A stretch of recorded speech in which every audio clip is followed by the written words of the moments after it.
All right, good evening, everyone, and welcome to Green White Checkered TV. Tonight we have the Dark Horse Area 51 Indy Series here tonight at Indianapolis Motor Speedway. 90 laps is our scheduled distance tonight. Drivers just now rolling out of pit road to start putting down their qualifying times. So let's say always qualifying probably going to be a pretty big importance here tonight. But as always, I'll say definitely passing plenty of opportunities here on these long straightaways. But I do see track position at some point in this one becoming a bit of an important factor in it. Let's say Boomer Logan not here this evening. I say he's got to attend to some things on the real life side of things. But I've been able to pull in a very handy helper here tonight, and that's going to be Chris Matthews. So Chris, I know we've got to do a little bit with some stock car racing and some Friday nights in the past few weeks. I know you've raced here a few seasons ago. I don't know how familiar you are still with these open wheel Indy cars, but I say it's going to be a lot of fun. I say of the races to come to, this is going to be, I think, one that I think you'll definitely enjoy tonight. Oh, there's no better race than coming to Indianapolis, especially if you just want to dip your toes into the Indy car here with the new IR18. Fun car, very, very stable. Can get away from you a little bit, but I'm happy to be here. Yeah, I'm definitely glad to have you. And yeah, it's going to be a lot of fun to see what these guys have in store. I say it looks like ambient temperature right now about 78 degrees, 108 degrees track temperature. So not terrible for these guys on track, but I say definitely still something to kind of keep an eye on over the course of the run. However, we do want to bring up our point standings because we're just right about at the halfway point. We are actually indeed right at the halfway point. And right now, Nick Degroot has a 41-point lead over Craig Forsyth. Andrew Wood, with his win last week, brings it down to 43 points on his end. Also jumps 3 spots, I should say, in the standings. And then you got Jeff Heisung and Matt Wagner rounding at the top 5. There might be some close, we'll see, because I know Nick Degroot was having some power issues earlier, so points leader may or may not be able to make it here this evening. So I do see him in the server, so maybe with some luck, he'll still be able to roll out here, which might be at the kind of the dismay of his competitors, because with the 41-point lead, everybody wants to try to be able to close that gap on him a little bit there. Yeah, with a gap that large, I would say it's kind of large. You would definitely want to be able to not necessarily take the risk of always having to be up front if you feel like you don't have the car, but if you were able to just be in the race and do some damage limitation with your internet connection or anything like that, having that 41-point gap is definitely going to be crucial for him. Yeah, I'd say this, and another thing, of course, is the drop weeks. So say right now it's just showing basically that all the races that drivers are on doesn't account for any of the drop weeks as of yet. So right now, let's say as they run, and say some drivers that maybe have missed a race, it doesn't account for that. So that could also tighten things up a little bit. And I can confirm I do see the 89 rolling out on track, so it looks like he has made it in. I'll say just at the absolute last minute before practice and then into that qualifying session. So it's great news for him. Like I said, maybe not as great news for his competition, but at the same time, though, say when you as a competitor, you always want to try to beat these guys at their best. You don't want to be kind of handed one where it's like, oh well, yeah, if he didn't miss this race, then maybe it would be different. So I have a feeling these guys love that additional challenge that 89 car is going to bring on track here tonight. Yeah, these guys are definitely competitors, and you never want to be handed anything or kind of just luck into a win. You want to feel like you earn it, and these guys come in every single week and they just try to earn it. I think the competition here is going to be pretty stout. It's Indianapolis. It's going to be very tough. I think anything can almost happen. A lot of these cars have a capability to trim out with the fuel range and everything else like that. So it's going to be a very interesting race here. Yeah, and that's a good point is the fuel mileage and the strategies, because was talking to some drivers and I was hearing probably around 22 roughly laps on fuel. That'll put them right on the edge of a 3-stop race to make it to that 90-lap distance. Do need to, of course, mention there are no green-white checkers here on the Indy Series, so basically lap 90 will be the final lap of the race, be it under green or under yellow. So definitely that'll be something that needs to come into mind here. And also, I mean, that plays into the role towards the end of the race of when do you want to make that move. You may not be able to wait till that last lap, because if you do, it might wind up biting you. So we'll have to keep an eye on that and see. But looks like qualifying just has completed here tonight. So let's pull up our starting grid for tonight's event. And on pole position is going to be the number 6 of Matt Wagner, 9 thousandths of a second ahead of Andrew Wood, last week's winner. Then you got Greg Forsythe, Eric Peterson, and Nick Degroot in that top 5. Next to them, you got Yari Brubacher, Gary Corley, Jim Brooks, Jim Herrick, and John Held are top 10. So we continue to run down the starting field. 11th and 12th, you have Jeff Heisong, William Gunn, and then Luis Gonzalez Nunez, Dan Marrera, Joseph DeCiro, Joseph Grijalva, Joshua Gathright, Joseph Morales, Jason Hand, Taylor Reeves, and Mike Peters in the 21st position here this evening. How many J's are in this field? Oh my gosh! Yeah, we rolled through 16th through 19th. There, you've got actually 15th through 19th. You got Joseph, Joshua, Joseph, and Jason. So, but you're right. Then you keep going up. You got a Jeff, a John, a Jim, a Yari. So yeah, so I think we got about half the field here, starting with the letter J. So, say we'll have to see. I say maybe tonight will be the night for one of the J's. Or does one of these other lettered drivers here maybe spoil the party here tonight? Well, I guess you'd be betting against the house if you bet on the Jays. But you know, DraftKings and sim racing honestly should be a good idea.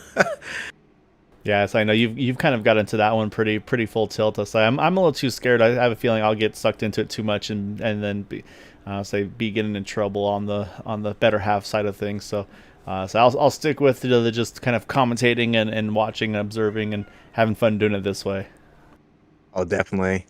Well, this race is getting ready to start. The cars are on the grid. I think I have some interesting points to let the viewers know. Going into turn one into the short chute is probably the most best your car's going to handle here, where the shade is at. Car's going to feel very different once you come out the short chute, and then once you go into 3 and 4, it's probably going to be the hottest. So you're definitely going to this track is definitely symmetrical, but on both ends of this track, it's going to be very different as you enter the turns. Yeah, you're exactly right. And the other thing I think is turn 1 first lap. That's going to be a very treacherous way to kick things off because you're not at full speed. These cars are going to have those cold tires, and it's not going to drive exactly probably the way you expect it to, because when you've been hitting turn 1, you've already had basically almost half a lap to build up all your speed, get up to that 220 or so roughly. Whereas here, they'll probably be in maybe like 150, 160, somewhere in that range. So these guys got to make sure they got all the in-car adjustments as well, Chris, because they got a lot of tools that they get to play with here. You got the weight jacker, of course, in the dirty air. Then you get the front and rear ARB. And I'll say some of these guys are very, very good at knowing what adjustments to make when. So we do have a few names, new faces, so they got to be sure that they don't have the wrong settings to kick things off, because it is very easy to loop it in turn 1 here on that opening stint. Oh, definitely. The one thing I love about Indy cars is the drivers almost feel like engineers themselves, where they can just diagnose the car themselves, and they have so many tools to get the car right, or at least correct what they feel is a bad car.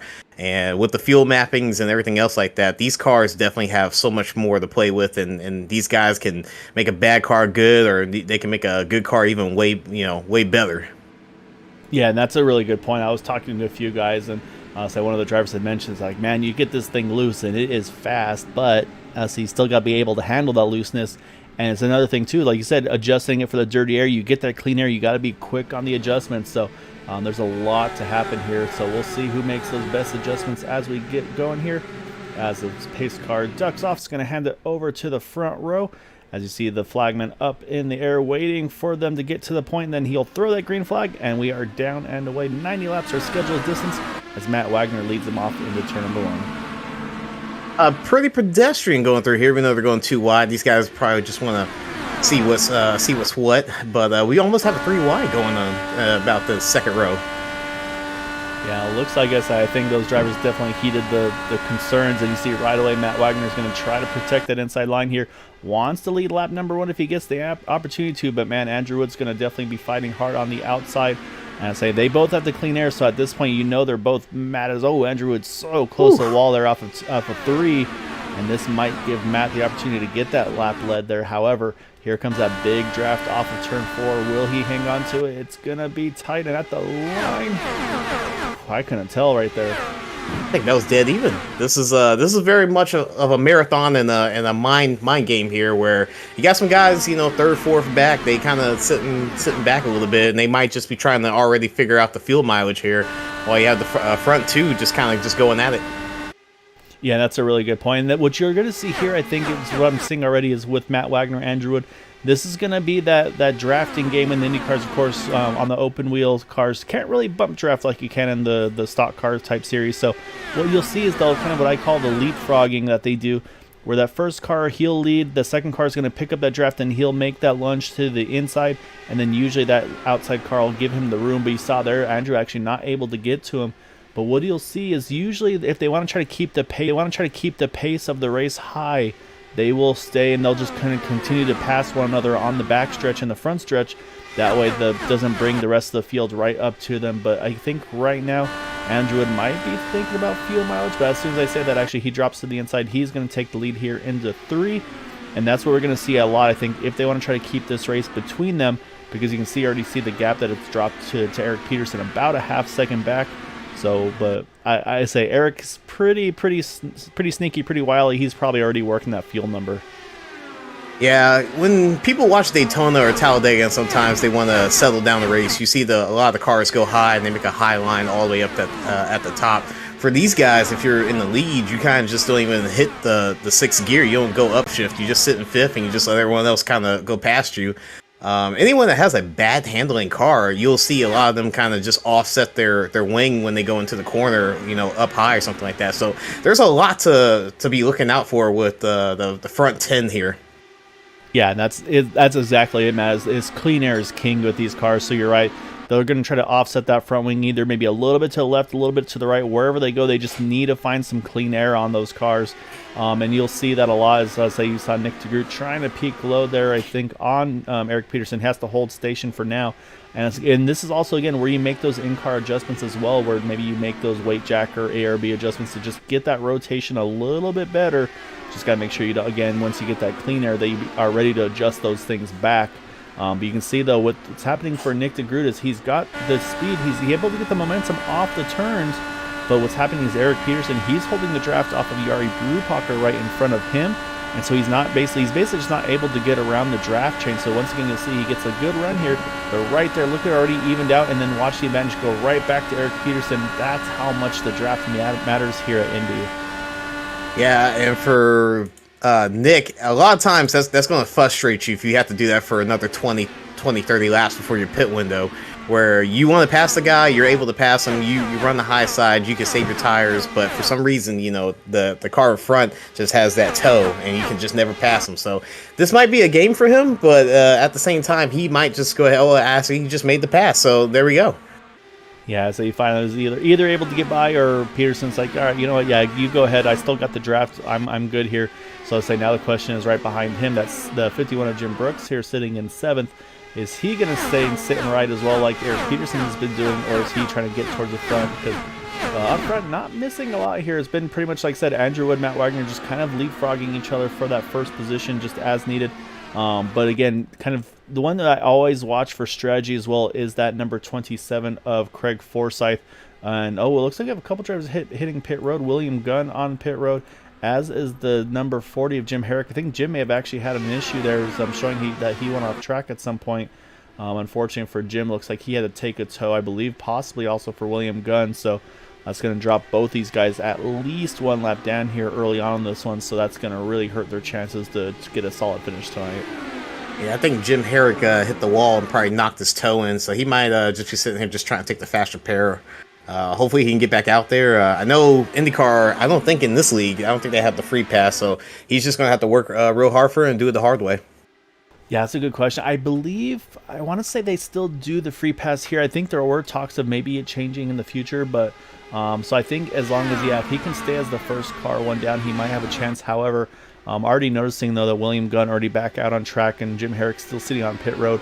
And so, I think Jim had to take a tow, whereas William was able to drive it back to the pits. So that right now actually puts William in the catbird seat to be that lucky dog, as he's only one down and only about a straightaway back of the leaders, so not in a terrible spot. Whereas Jim Herrick, I believe, now sitting probably about 2 laps down, but still waiting for that tow to complete. So That's a tough one for Jim. I say he's definitely one of the main names in the league here. So he's always been helpful with the drivers and the sponsors. I say actually helping sponsor with 40 Racewear as well. So I say it's always tough when you see one of the guys who's kind of put so much into it have some troubles early. But say you never know, though. Cautions could fall the right way for Jim at some point. Otherwise, he'll just have to kind of do what we've done before, Chris, and kind of just regroup and be like, all right, well, let's see what next week brings, and we'll go after him there. Yeah, definitely a tough break for him. We got some action up front. These guys still kind of leapfrogging in front of each other. I figured the tire wear, it's a little hot, so I figured the tire wear kind of wear off here, and these guys would stop leapfrogging each other. But I think they're really just trying to manage the fuel mileage here with 90 laps here. Yeah, I think, like I said, I think they're trying to keep that pace up. That way everybody doesn't really stack up on each other, because they're also kind of spreading the field out a little bit too. Right now, you got to go about almost 8 seconds from 1st to 18th of Jason Hand. That being said, they're all still in the draft. These cars definitely pack a very big hole in the air. Usually it's about 1.4, 1.5 seconds is when you start to feel the draft effects of those cars in front of you. And say, looking at the timing and scoring, everybody's within about 3 to 4 tenths. Say in the higher side, it's maybe about 9 tenths of a second, like Dan Marrero here behind Luis Gonzalez.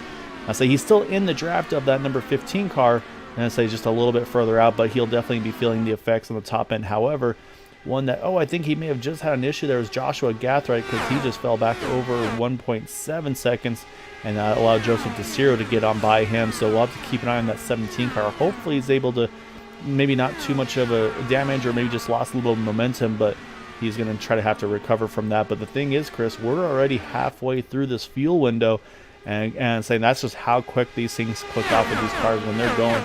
So actually, let's find out how fast they are going here, Chris. We'll pull up our little timing and scoring on Matt Wagner.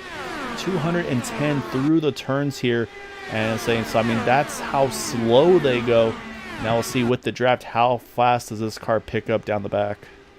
Very, very fast. These guys going over 200 miles per hour. I always get scared running this race yearly when iRacing does their Indy 500, and I always forget the sense of speed once you get back into your regular stock car or whatever you guys do normally on a week-to-week basis. So running these Indy cars is very, very exciting whenever you get in them, and it's honestly once you learn the car, you just fall in love with it.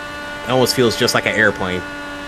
Yeah, so he just about hit 230 there entering turn 1 behind the draft of Andrew Wood here. So that's the pace they have. But so what happened, that little bobble from the 17 car, that's basically separated the field here. Now you've got basically the top 13 drivers, top 12 drivers all in the main pack, back to the 47 of Joseph Grijalva.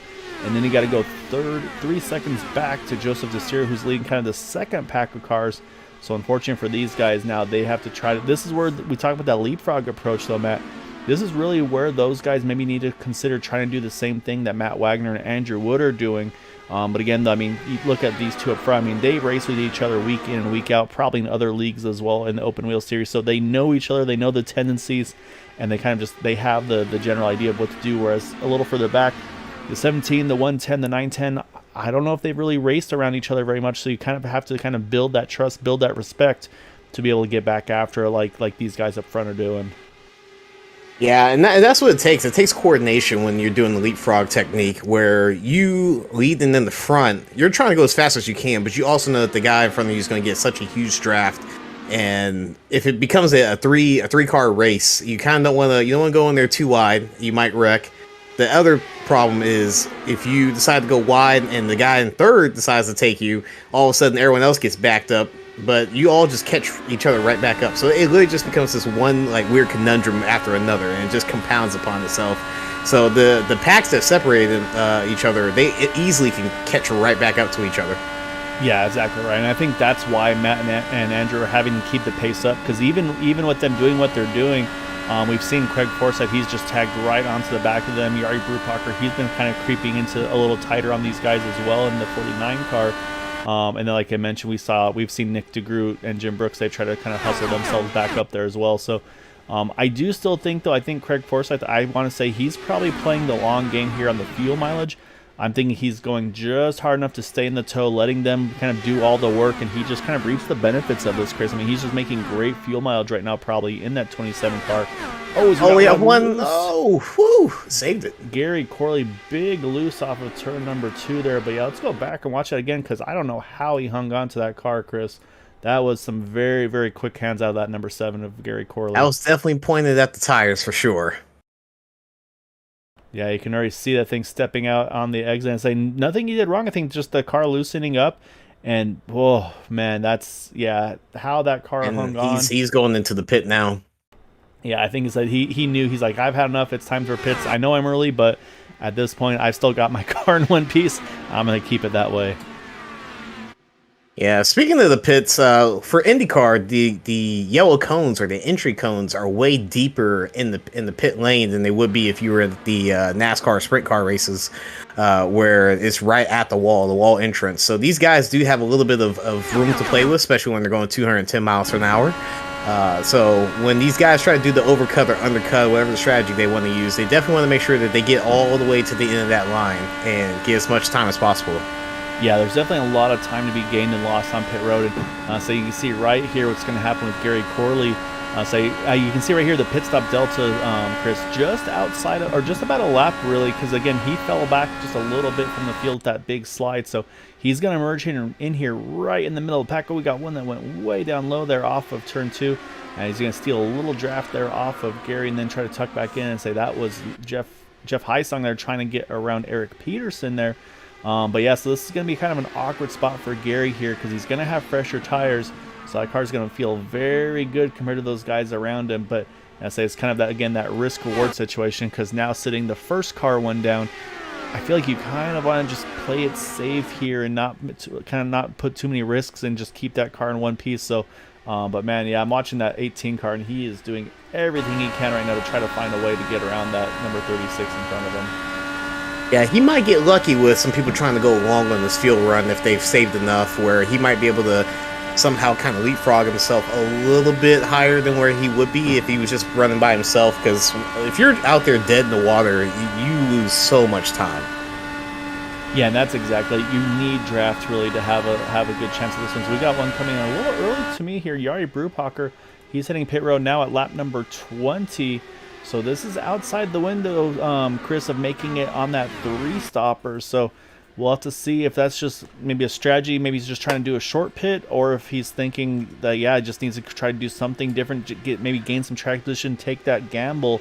That being said, I mean, he pitted from the 4th place and I mean, the leaders still are going too. So, and you feel like they'd be the ones burning the most fuel of anybody. So a little surprised to see that 49 in as early as he was. Yeah, and that's where that kind of gear shifting kind of comes into play. If he's been sitting in 5th at that high gear and you know, the rev's been a little bit higher, he might have burned off more fuel than he really thought he was going to. But if you kind of just play with it where you're shifting between 5th and 6th and you're changing your fuel ratio or your fuel mapping, you can gain so much lap space or even time. But if you are real bad at it, it's going to be so detrimental to you throughout the race. Yeah, so you can see right now you are just entering turn 3 as the leaders are kind of midway through the backstretch. So he's got about a half a straightaway lead. So that's kind of the pit delta there. You can pit without losing a lap. As there goes Craig Forsyth, got around Andrew Wood that last time. Now gets around Matt Wagner. I would suspect we might start to see the leaders come in this time. I don't think we'll see Craig in yet, but do we see either two? No, we don't. So I wonder if this is maybe Matt and Andrew having to say, you know what, we got to back our pace down a little bit, save a little bit of fuel. Let Craig start to do the work a little bit here, which, I mean, Craig's going to gladly get that bonus point for that lap lead right off the bat in that 27 car here on 22. But yeah, I'm going to say pit window probably just about open now, Chris, for these guys to be able to hit pit road and make it on that 3-stop strategy. Like I said, a little nervous about Jari, but we'll see what the lap times look like too. That's going to be a big story here as well, to see kind of how he compares with in the clean air but by himself versus the draft. Yeah, these guys are definitely looking at their windows, and they're hitting all their buttons to figure out if they want to, save some fuel or go full bore and go empty. As we see, I think that was Matt going there, right? Yep, Matt Wagner ducks in there. You can see how quick that car comes to the pit speed limiter there. So yeah, so he's on pit road. That's the second, I should say, of our front runners after that number 49 car of Jari Brubacher. So we'll have to see how they compare. Also need to mention Joshua Gathright, John Held also on pit road here now. But man, like I said, I like where Craig is at here. He was saving that whole 20 laps, and then those last couple laps, he basically said, all right, you know what, it's time to go. They look like they're backing their pace down. Let's go ahead and let's take advantage. Let's get that track position, get the clean air, and let's make some big lap times here as that 27 here is going to come through 4. And do we see any more takers? And looks like does not look like it. One more here, Luis Gonzalez. But yeah, these guys are stretching it really far here, Chris. Pretty impressed with the fuel mileage they're getting.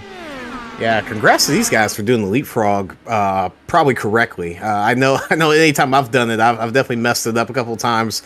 My fuel strategy has been, pretty trash. But when you get a group of guys that can do it right, especially if they're teammates, you can make the fuel mileage last so much longer and not really wear out your tires. And that's honestly the name of the game. It's just keep this car as clean, as fast as possible, and not make any mistakes. Yeah, exactly right. So as they come through 4 here, another time here starts to come the leaders. This is and a there big we chunk go. Of drivers. Yeah, this is bringing a bunch of them in here. So this is going to be probably a bit of a make or break. I mean, you've got about half a dozen cars here on pit road.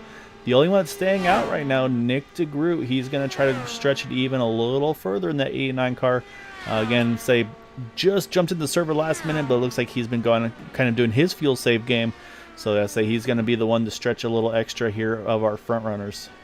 And I believe Matt would pitted when he was second. He's coming around 4 now, so we'll see what happens when these guys come out. Matt might have already overtaken these guys and jumped them. Yeah, so far Matt's doing it pretty well. He's got Yari Brubacher just under a second behind, so we'll jump up over to that number 6 machine of Matt Wagner here. Because yeah, as they start rolling out of pit road, there goes the 6 car. He's already got by Jim. He's got by Jeff Heisong. The only 2 he has got left here looks like is going to be Craig Forsyth and Andrew Wood. And it looks like Andrew will be pretty easy pickings, but Craig Forsyth here might hang on to this. That was a great pit stop from him. Yeah, so he's gonna have cold tires now, but if he definitely got out in front, it's a little hard to pass. He can definitely defend if he wants to, but he did a great pit stop to still be in front of Matt.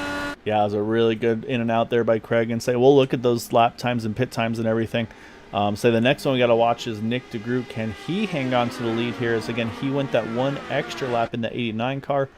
We see Craig right there, and there is Nick just going through the access road here as he's about to hit 3. He obviously won't hold on to the lead, but should comfortably hold the draft here right around the top 5. It looks like maybe even top 3. So that extra lap for Nick Degroot, I think that was a big move as well, because you saw how busy that pit road was when Craig and Andrew and all those guys hit pit road from them on back. So I like actually where Nick pitted there 1 lap later, could basically go full aggressive on his pit entry. Now he's got 1 more lap of fuel kind of to play with than these guys around him. And that's going to give him a very big advantage at the end of this race if he can do that again and get a couple more laps, if not at least 1 more. But he definitely has all the advantage here with fuel mileage.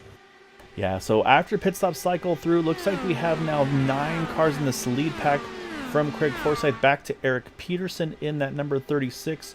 Eric actually also went to lap 24, which was the same as Craig Forsyth and Andrew Wood. Actually, no, he was with that big gaggle I should mention with Jim Brooks, Jeff Heisong as well. So, and I think that might be what's cost him a little bit of track position here. Is I think he had to pit a little further back than he wanted to of that pack. And I think everybody was just being cautious not to kind of run each other over, if you will, on the entering pit road. So that's why I think those either pitting a lap early or a lap late, like you saw with Matt Wagner, or like the opposite with Nick Degroot, that gives them a lot of more aggression to be able to jump on and out from pit road. So yeah, I think those guys are in a really good spot. I feel like pretty much the whole field here is good to go on that 3-stop strategy we mentioned. I still have a little concern though for Yari though, Chris, because he pitted at 19. Everybody else went to 22 to 25 range. Yeah, and Yari's sitting in that group right now where he might have to just sit there and he can't make a pass, he can't do the leapfrog. He's just got to sit there and change his field mapping to pretty much a save only mode, and just try to hold his position till the next window. But we'll see what he can do. And that's a good point, though. I mean, because he can do exactly that. And right now, that's kind of what everybody's doing, is they're just letting Craig do his own thing here.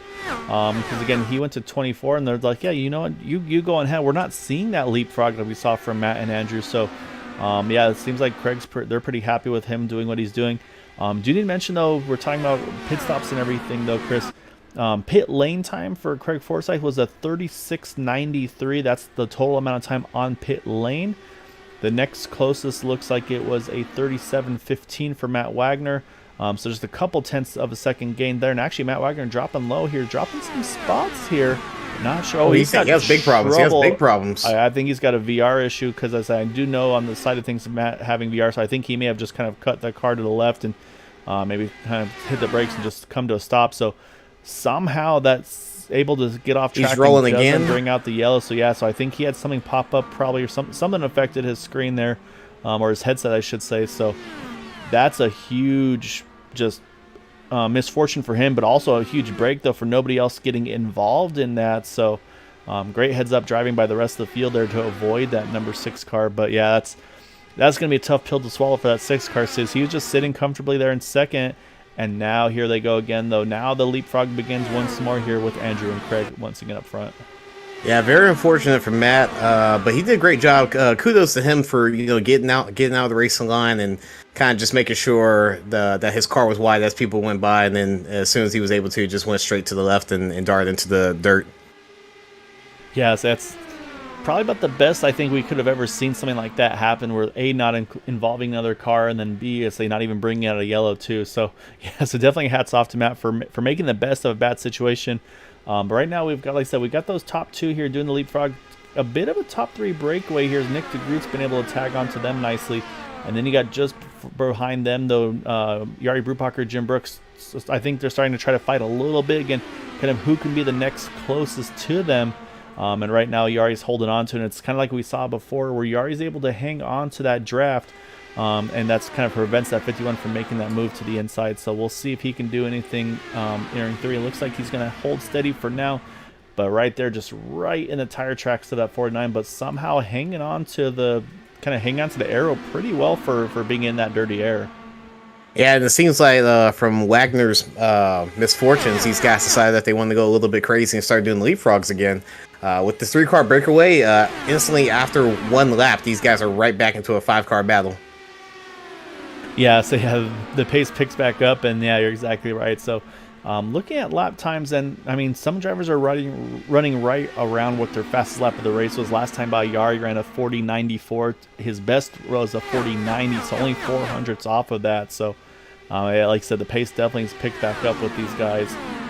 So yeah, we'll have to keep an eye if that affects any fuel mileage. I say right now on 33 of 90, so we've already passed the 3rd distance mark here, and we're already also halfway pretty much through the fuel mileage for the 2nd run. So I'll say that's going to be, again, that's where strategy is going to start to pick up here again in the near future up front. But right now everybody's holding pretty steady. Right now our top 8, like I mentioned, you got on the ticker on the left there, those are all the drivers that are in this main pack here for the lead. And then you got to go about 7 seconds back to Dan Marrera, who's leading a smaller group of another 3 cars here, including Joseph Grijalva and then Gary Corley, who we mentioned had to pit very early on 16 when he just about lost it but hung on to it nicely. And then another 6 seconds back to this battle here with Joshua Gathright, Joseph Morales trying to fight each other here a little bit. John Held and Taylor Reeves in that 41 car right now, all on the lead lap. And then you drop to those 2 that are unfortunately kind of off on their own here. The 00 of Jason Hand, and then, as we mentioned, Matt Wagner, currently the last car on the lead lap, as then you jump back to the 14 of William Gunn, who is right now sitting 1 lap down. However, the first car went down, and then Jim Herrick still on track, unfortunately 2 down in that number 40. Yeah, right now we're just I think we're just right back into a fuel saving mode. Looks like it got a little crazy, then these guys decided to calm down again. That's really just going to be the rhythm here, where I'm not sure if they want to go all full bore and full send, but as we're going right back into a leapfrog situation, I think these guys are just going to try to figure out their fuel management and try to gain an extra lap on fuel mileage if they messed up the last time. Yeah, I mean, I think that's perfect for Nick Degroot, because I mean, he's holding kind of right where Craig was here in that first run, right in 3rd position. So doesn't really have any pressure from behind him, because he's got the draft of those 2 pretty much the whole time here, be it Andrew, be it Craig.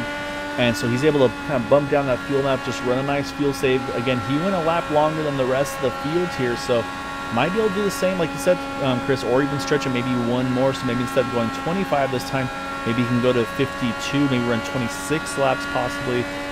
So yeah, so that would be an opportunity for him, because it also could potentially make that final pit stop just that little bit shorter if he can put just a tiny bit less fuel in that car on that final stop. Because again, we're only racing to lap 90. There's no green-white checkers here with the Indy Series, so that could also come into play. Just that slight pit stop advantage could jump him up in the running order as well. Yeah, you can see some really great etiquette with these guys where they're not making any weird defensive moves going into the turns right here. They kind of just, if the guy wants to pass, they'll let them pass, and then they'll go right back, run a couple more laps, and then they'll try to pass again. But you don't see any shifty defensive moves where you might see it on the last like 2 or 3 laps here at Indianapolis. Yeah, I think right now everybody's just kind of, like you said, kind of just waiting to kind of bite their time until it's time to really make those big moves and try to position themselves to be in that perfect position. Because right now I think it's all really, to me, about just putting yourself in the right spot after pit stops, having that clean air and having that track position. Because really, I think you need to be probably in the top 2, maybe 3rd, I'd say, has the potential to, like with a Nick Degroot, for instance. But because again, it is not the easiest thing to make these passes here. And again, we talked about how important the draft is. So for Andrew Wood, Craig Forsyth, yeah, they're playing nice right now, kind of doing that leapfrog like we talked about. However, at some point, you will probably see Andrew Wood. He'll probably protect the inside line. Jim now, he's actually going to try to work over Yari Brubacher here, trying to grab that 4th position. Like I said, these guys trying to get some track position back. But look at that, Yari saw what was happening. He started to push a little bit harder, and both of them got right onto the rear gearbox there of Nick Degroot. Oh, Jim has a big push there. Jim got real tight there, and that's that wind kind of getting taken off, and that's why you want to do that kind of like offset when you're getting ready to pass somebody. Thank goodness Jim kept his car in line, because that was looking a little shifty there. Yeah, and that lost momentum. Look at that. That allows Jeff Heisung to now get around him to move up into that top 5. And then for a moment, too, Yari Brubacher is starting to put some pressure back on Nick Degroot as well. So, and that's, like I said, that's the difficulty of making these passes. If you try to go low, you get that dirty air, you're going to start to push.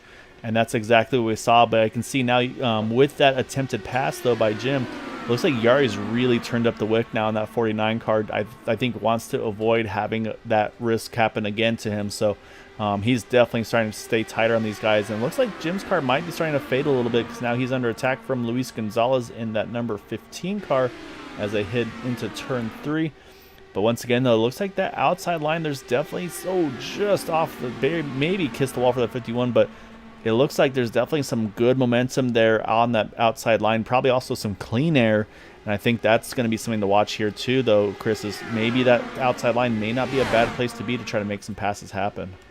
Yeah, there's a lot of passing going up front, and when you're trying to set up a pass here, you're almost doing that whole lap beforehand, where you'll run high to get that the drive off on one whole straight, and then you'll use that to get the passing lane into the next straight.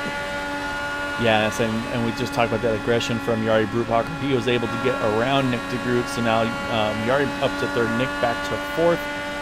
The thing is for Yari, he's actually doing pretty well here. Again, he pitted at lap 19. We're now up to lap 41 here, so he is getting back towards that fuel limit to make it on that 3-stopper we mentioned. So do like what I'm seeing out of that number 49 car, able to kind of recover from that early pit stop. Otherwise, we would have seen him in about 4 laps ago based on when he first pitted. So definitely a good job by Yari here, and you can see Nick just not able to make what he needs to do here in that dirty air anymore. And he's actually fallen a couple tenths back here off these guys of Craig Forsyth, Andrew Wood, because they've got the nice clean air. They're just kind of setting sail here, built almost a half second that last time by on Yari and Nick there while they were fighting. So we still do have the top 8 within about 2 seconds of each other. And here comes Yari. This is kind of expected. He should have been the first one to hit pit road. He does. It looks like he got it slowed down just in time for that yellow cone there, which now will put Nick back up into that top 3 position. And that's going to probably start to make these guys start thinking about when they need to hop in pit road for that second pit stop. And it seemed like Yari kind of gained back. He went back to his even form with gaining that extra lap or 2. These guys are kind of doing a little breakaway now, where I think they're just trying to gain a little bit of distance from each other. Yeah, so they're starting to play snake there down the backstretch there. Andrew Wood just trying to break the draft off of Craig Forsyth. So we'll see. Maybe this is Andrew's kind of sign. Maybe he has to pit, and looks like no. He's just trying to break the draft here. Doesn't want to let that 27 get back by him anymore. So he's playing defense here. So we'll see. Does Craig just roll out and let him save, or is he going to try to make a move up top? And it looks like right now he's just going to let Andrew kind of play those games here and not worry about it. So, but yeah, so definitely a big change of what we saw earlier here. And you see once again Andrew straight to the bottom here, and yeah, just continue to try to just break that draft off of that number 27 to Craig Forsyth. And I think Craig's decided, you know what, yeah, you go ahead and swerve around here. I'm just going to stay put, and I'll just let you do what you're doing. Yeah, it might be a little bit of a big brain play, but Andrew might be trying to get Nick Degroot to just draft on Craig if Craig doesn't take the bait and try to follow the car. So with no car to draft, you're kind of, being second place. You're the sitting duck with the guy behind you just drafting. But it looks like they're going to go and do another leapfrog here. And yeah. Nick, real surprised about Nick right now. He's doing real good saving his tires. He's kind of just staying with this pack, and I think he can gain a couple more laps of fuel. Yeah, saying we are on lap number 45 of 90, so this next time by we will hit halfway. So say again, I'm trying to run the numbers here, if this would be an open window here to make it to the end and one more stop after this one. Because I'm starting to think too, I think maybe start considering, do you run this race backwards a little bit? Like I said, I think you want to have a clean entry onto pit road here. And yeah, we're going to have one taker. That's going to be Luis Gonzalez. He's going to pit here, coming to 46. Ooh, that looks a little hot to me, Chris. I think he might be nab speeding there on the entry onto pit road. And I think that was him trying to do that undercut, pit a little earlier, get that clean entry, clean exit. But I think he may have just got a little bit too hot on entry, so we'll have to wait and see how his pit stop length is, which now brings us down to 6 cars on the lead lap. As we mentioned, Yari already on pit road. And then we saw Luis Gonzalez just hit pit road as well. And nope, looks like all good. He's back down and away, 8.3 seconds. So whatever he did, he got it down, was able to make the timing and scoring happy. So great job by Luis here. But Jim Brooks just about kissed the wall once again off before. That car looks like it's starting to really become ill handling there. Yeah, I think the mid-pack guys in 10th and on back are probably getting ready to start their pit, try to do more undercuts. And we almost had another speeding.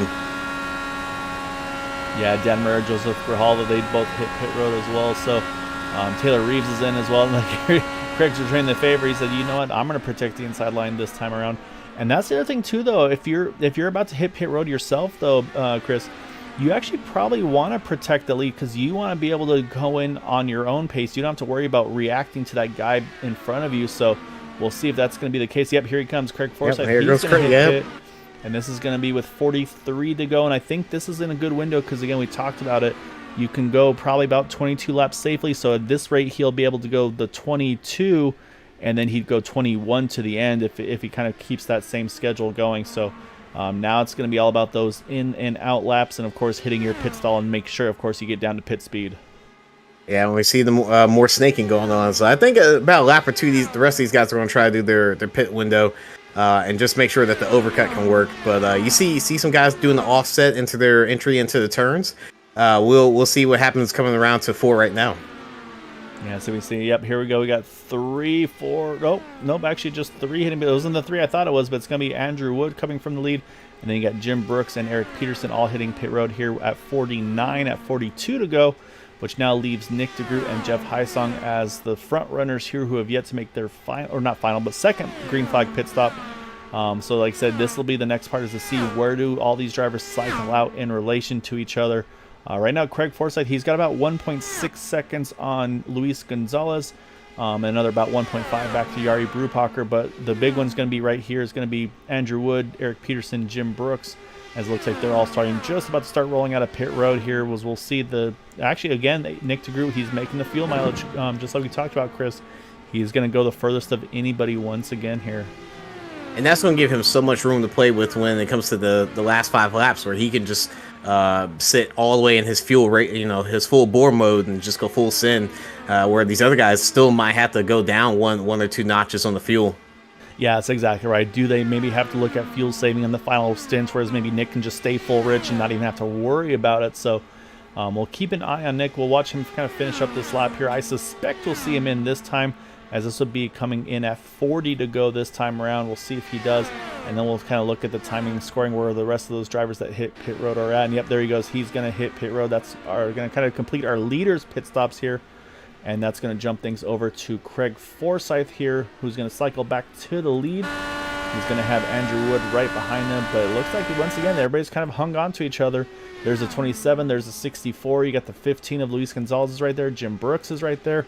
Then you got Jeff Heisong, Yari Brupacher, and Eric Peterson. So I'll say if we get Nick Degroot back into this mix, we're going to have the same top 8 able to nail their pit stops and hold the right station with each other.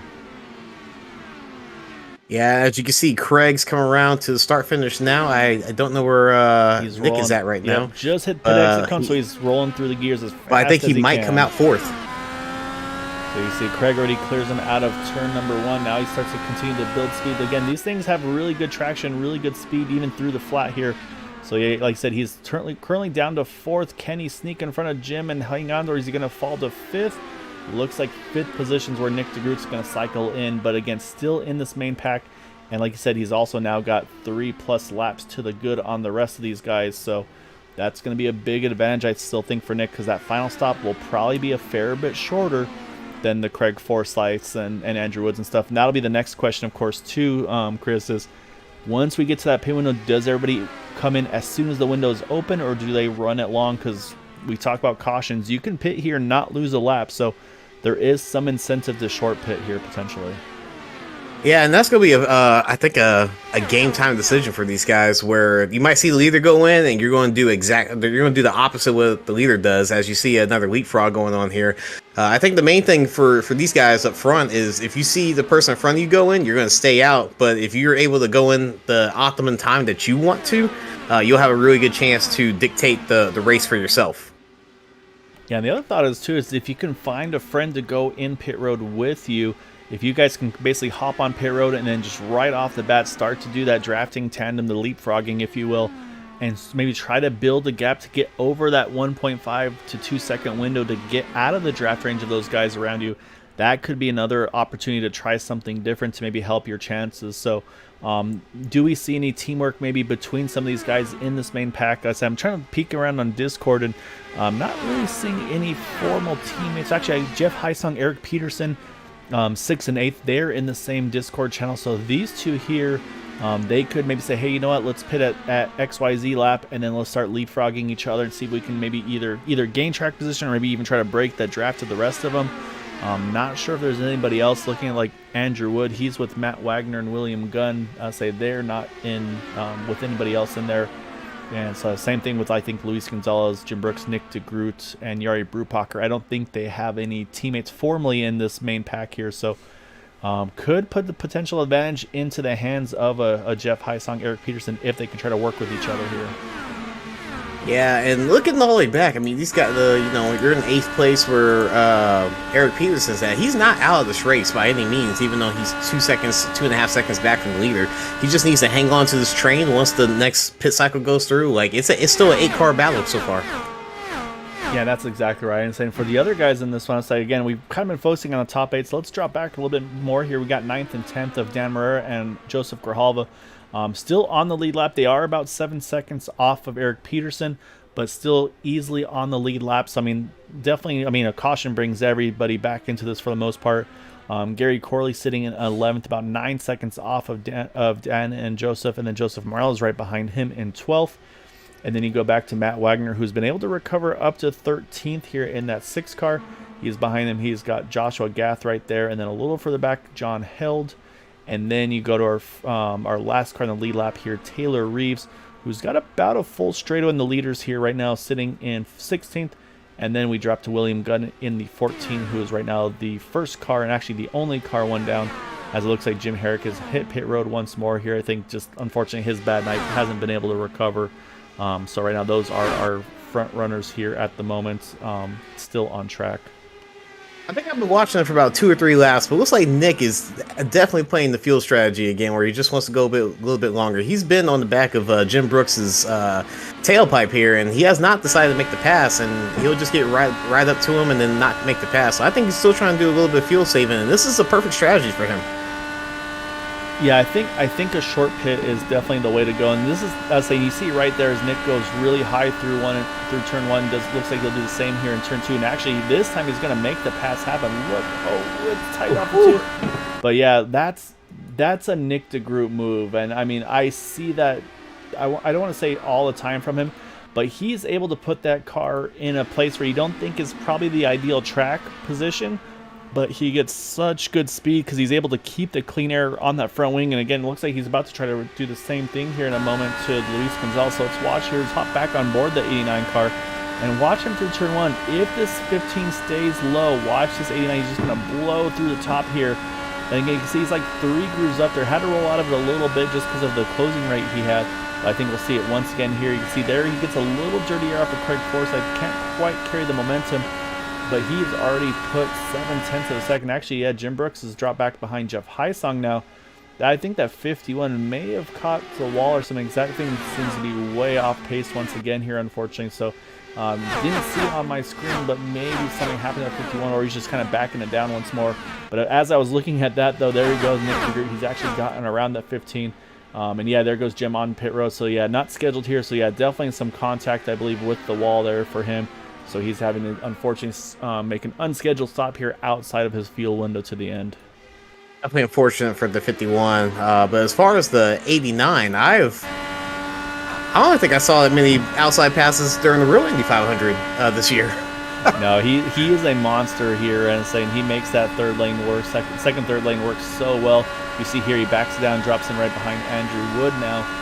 But again, though, say looking at the field number and the lap numbers, they still have to go about at least 10 more laps until they can maybe make it on their pit window.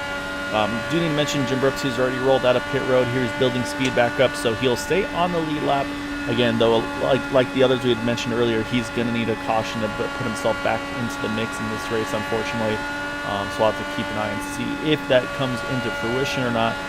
But right now, though, it looks like Nick just wanted to get up into that top 3, though, because it's kind of like you said earlier, Chris. He's kind of just backed it down once again in that number 89 car, as the top 2 continue to kind of jump each other here for that lead and kind of keep the pace up of the race.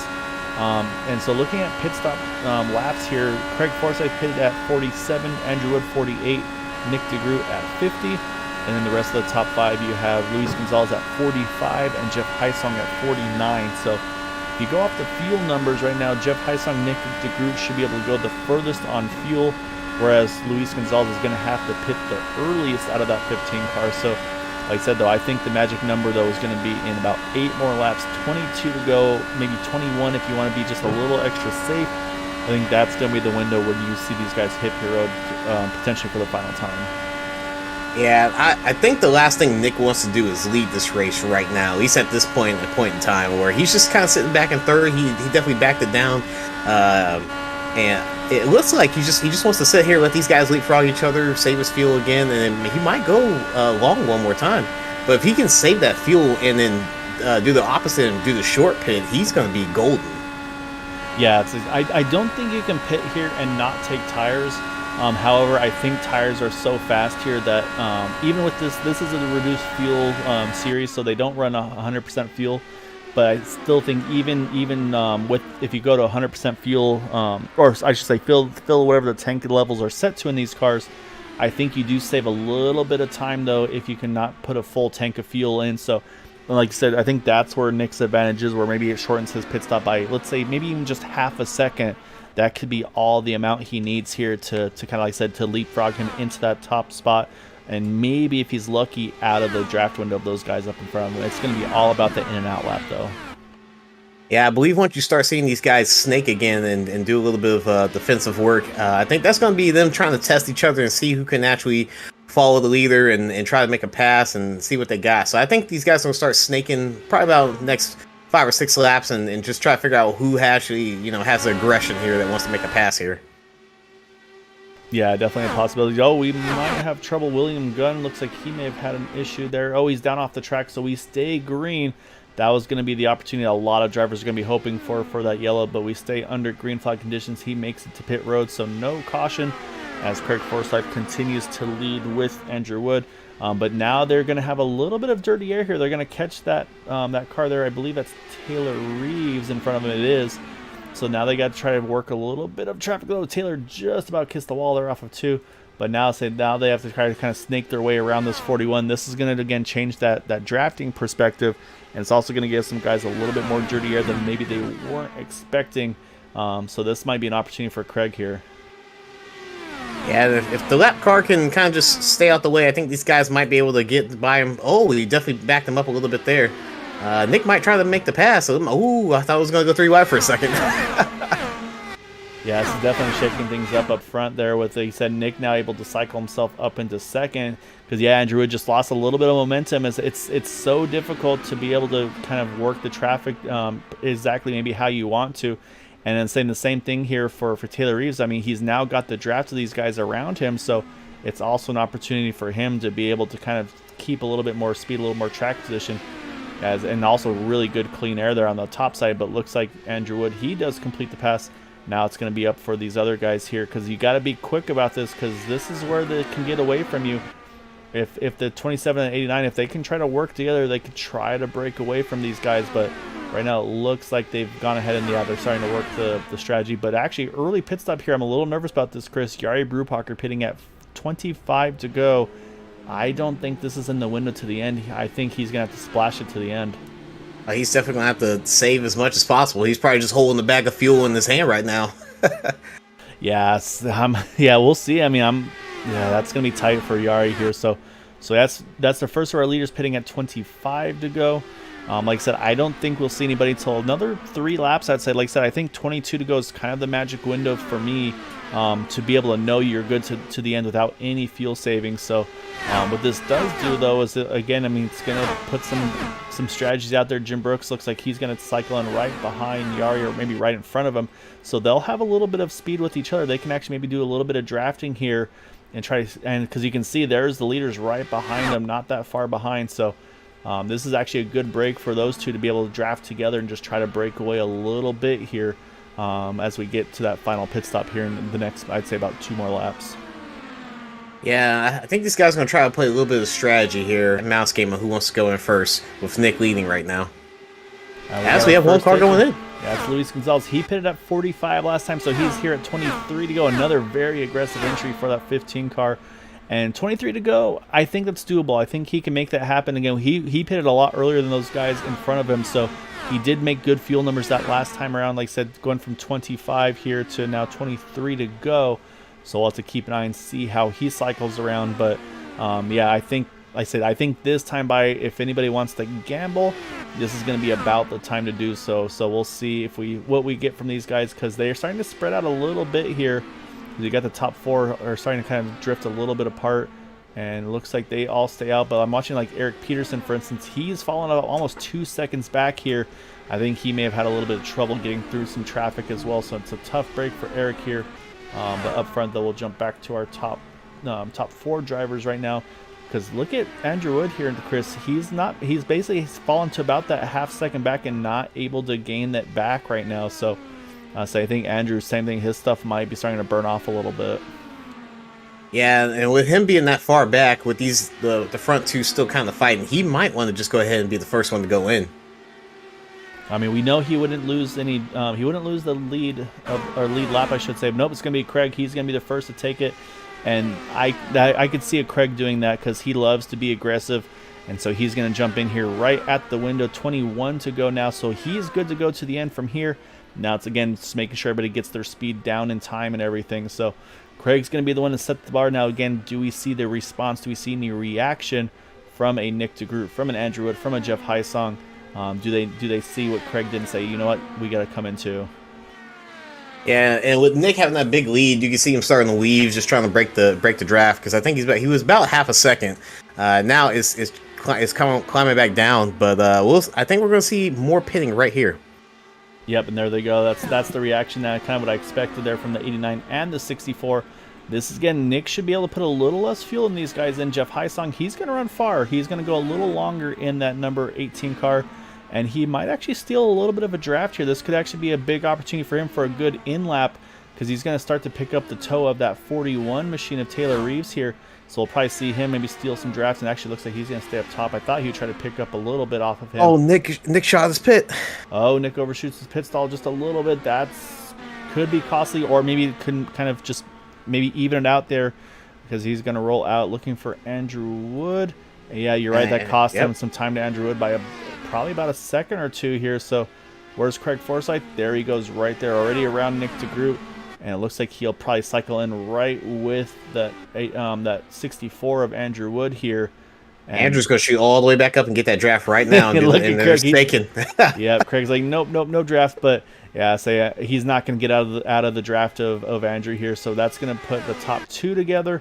However, Luis Gonzalez, he's going to cycle around in a third, and that's going to bring Nick Degroot right into it. Gary Brewpocker's right there. Unfortunately, I say Jim Brooks is there, but he needs a caution. Oh, as I said, he just kisses the wall again off of 4.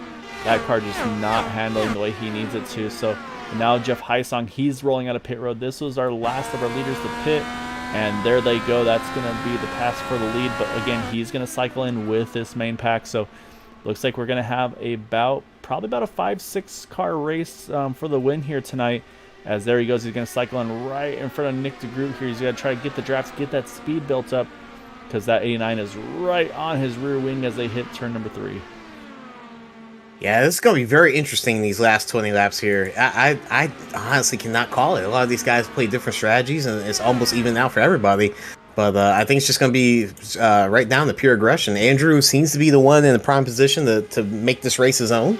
But we'll see here.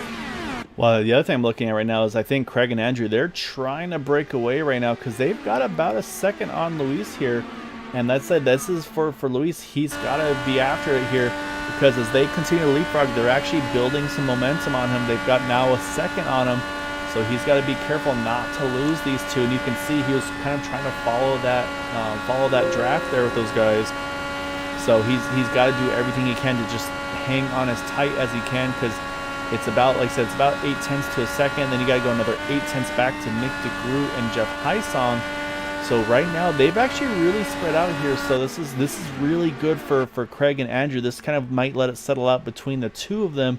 I think this is why they basically they can't fight each other right now. They have to keep doing what they're doing, kind of work together doing this leapfrog, because the more they do, the harder it's going to be for Luis and Jeff and Nick to even have a chance to battle with them for the win. Because right now it's really between the 2 of them here. I'm looking at the rest of the field, and they can bunch back up with a little bit of help. So it's still a little bit of a 5, 6, 7 car battle here. So I'm looking at right now where Luis is at. He really can kind of determine where the rest of this race goes. Where he's towing along the guys right behind him, the 2-car team right behind him. But he also has 2 cars right in front of him. So he's kind of like the playmaker here, where he can bring everyone together, or he can kind of just try to stick it out and be the 3rd place guy right now. Yeah, that's like I said. I think you're right. I think Luis is going to be possibly the make or break driver. I mean, he is doing everything he can to close the gap. He's brought it down to about 0.6 of a second. But I think, just like I said, I think Andrew and Craig are just able to keep that pace up so well right now with one another. It makes it very difficult to catch them. I say we do need to mention, obviously, you saw Nick Degroot. He's gotten around Jeff Heisong, but Jeff's able to tag right onto the back of them. So, yeah, it's just. And actually, as I said, Nick Degroot, he runs the fastest lap of the race so far here, 40.48, half a second quicker than Andrew and Craig Forsyth. So Nick is giving it everything he's got here in these closing 15 laps. Now he wants to get to 3rd, and then he's going to, I bet you, watch for that 3rd lane to form once again. I think he's going to start to roll that high, wide, and handsome line. And we still have to watch out for Nick doing the outside pass, where he's been pretty good with that. So if it comes down to the last couple of laps, I think he's going to start using it. That's a very good weapon in his arsenal. Yeah, and of course all these other drivers. I mean, they know what's going on. They're going to be watching the same things. Like, all right, we know at some point Nick's going to try to use that top line. Do we either protect the top and give him that dirty air and try to come and kind of keep his momentum pinned down? But man, I mean, I'm watching Jeff Heisong. He's actually rolled right along with Nick. He's brought himself. So we were nervous about those guys losing the pack. It's all back to it. We got the top 5 here within 1 second of each other. And this is right now going to be potentially the battle for the win here with 14 to go. Next time at the line will be 13 to go. And yeah, right now Jeff Heisong, he's rolling the 3rd lane that he saw Nick Degroot work so well. So I think Jeff's been doing some learning here, and it looks like it's working really well for this 18 car. Yeah, and I can see it settling back down for a couple more laps right before they start to go back to snaking and being real defensive here. But bringing the field back together was a good job for Luis. As he's he might go outside. And there goes Nick. That was that outside line we talked about. And you saw that is entering magical. It's amazing. Yeah, and we saw entering turn 1 there too, Jeff Hysong. He was trying to run the top side, but Nick took it, and he had to roll completely out of the throttle. That thing was just going to push right into the wall. So yeah, so unfortunately he lost the clean air he was looking for because he was ready to make a move as well. So yeah, so now Jeff's going to have to kind of regroup, build that momentum back up, and try to make another charge at these guys. But yeah, I think now I say Craig and Andrew, they're going to have to keep their mirrors full of this 89 car and try to keep an eye on where is he going to go. Because again, they're going to start passing. They're going to be side by side. So at some point, Nick's going to be in dirty air now here. He's just going to have to try to go probably even wider than these two in front of him. Yeah, and hopefully no one gets tight here. I know handling's probably going to be an issue now with these guys going as fast as possible. And with all the mechanics that they have in the car, I think this is it. I think they have to go full send. Yeah, no, at this point, I mean, they've definitely got what they've got. So yeah, so right now they got to start making those adjustments, like you said, in the car. Maybe make those final adjustments to the ARB, to the weight jackers, and figure out what do I need to do, where do I position my cars. There you go. Nick's going to go a little higher there. It looks like he had to roll out of the throttle because, again, the problem for him is when he enters that turn, you got Craig and Andrew. They're side by side, so he doesn't have the extra room to the outside that he might be trying to get to normally. And the other thing is, they're starting to catch some traffic while this is all going on. So we'll see. We saw a lot of traffic play a little role before that final pit stop. Does it play a role in the final outcome of this race for that track position battle? These leaders, right there, look at that. Nick had to roll out of it, got all that dirty air from Andrew Wood. He had to back it down to regroup here once again as we're down now to 10 to go here at the line. You saw Jim Brooks. He's hit pit road. He had to pit unscheduled due to that damage. He's going to make his final scheduled stop now where he can make it to the end. Should hang on to the lead lap, though, just in case anything could happen up front. Yeah, right now, I think Nick's just trying to kind of sit and wait. It might not be go time yet, but with the two cars still trying to leapfrog each other like they're doing right now, Nick's probably trying to just buy this time. And the car behind that, who's that fourth? He also has a good chance. Luis still hasn't lost his pack yet. Yeah, Luis is definitely still in it, as well as is Jeff Hysong right behind him.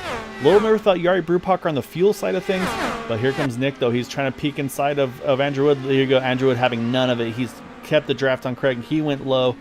And yeah, these guys are starting to try to make those moves because, again, Chris, no green-white checkers here. We do have drivers a lap down, so once we get to probably about 4 to go, 3 to go, somewhere in that range, that will do it if there's a yellow. So again, you can't wait for the last lap potentially to make the move. You're going to have to make the move with 2 to go, 3 to go, because if there's a yellow at the wrong time, you're going to be kicking yourself like, oh, why did I wait that extra lap? I should have just gone when I had the opportunity. So that really changes the game plan and the thought process of these drivers here.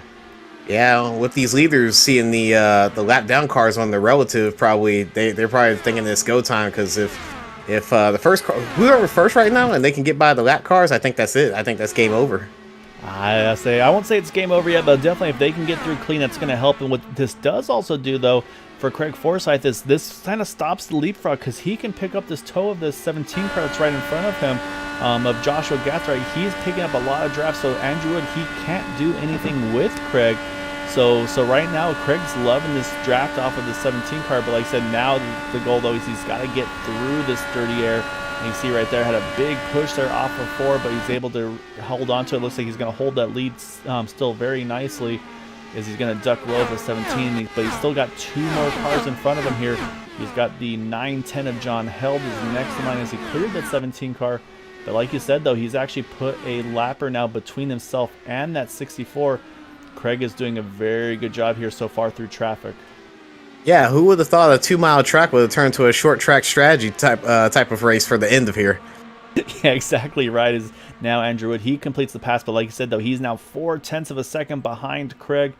Saying Craig still got a few more to get around here. Next up is going to be, like I mentioned, is the 9-10 of John Held will be the next one from that orange car. So yeah, so right now, let's say Craig is loving this traffic. And the other one that could be interesting here, he's not too far away from that 51 of Jim Brooks, who, again, he had to pit late there.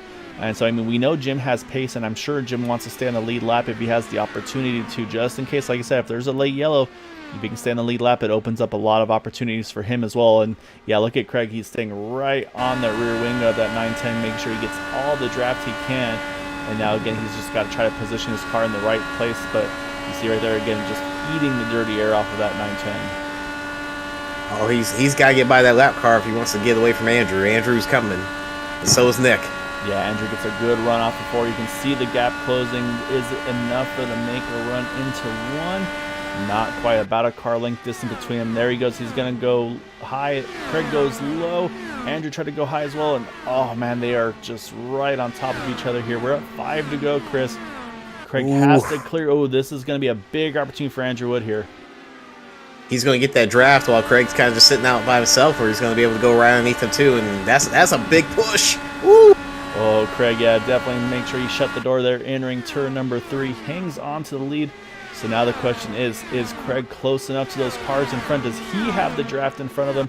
The first car in front of him is Jim Brooks there. It's about 0.3 of a second between he and Andrew Wood as it continues to close, though now down to 0.2 of a second as we've got 4 to go there. And there's Andrew. He's making the big top side like we talked about with Nick Degroot. He's starting to work that second line as Craig's going to start to try to work on that 51 of Jim Brooks, and I think he does have the toe. These lap cars, man, the timing of them catching this traffic is just insane. Like I said, this could be a big make or break for all of these drivers here. Oh, this is very crucial for Craig to stay on that draft for Jim Brooks. If he can stay in the draft and kind of negate that overtake that Andrew's trying to do, I think that's going to definitely help him out here. Yeah, and you can see, I mean, Craig is just basically flirting with the wall off these exits, just giving everything he can. There is no give right now. As you see, actually, they're going to go side by side here. Jim's going to try to get around that car. Oh, he doesn't complete the pass. It's going to slow both of them up. Yeah, this is going to slow both lanes down here. So it looks like Craig's going to cycle in right behind who's that? I think it's Joseph Morales, I believe it is. And so he's going to, looks like, again, here comes that big moment, though, for Andrew Wood. Does he have a chance to make a move? Not yet here. We're coming to 2 to go this next time by. Oh, Nick gets cut off a little bit with the dirty air, but he's still there. It's still a 3-car battle. This is getting it was at the wall right too. now. This is very tense. Right now we're on board Andrew Wood following Craig Forsyth. Craig trying to chase down Jim Brooks.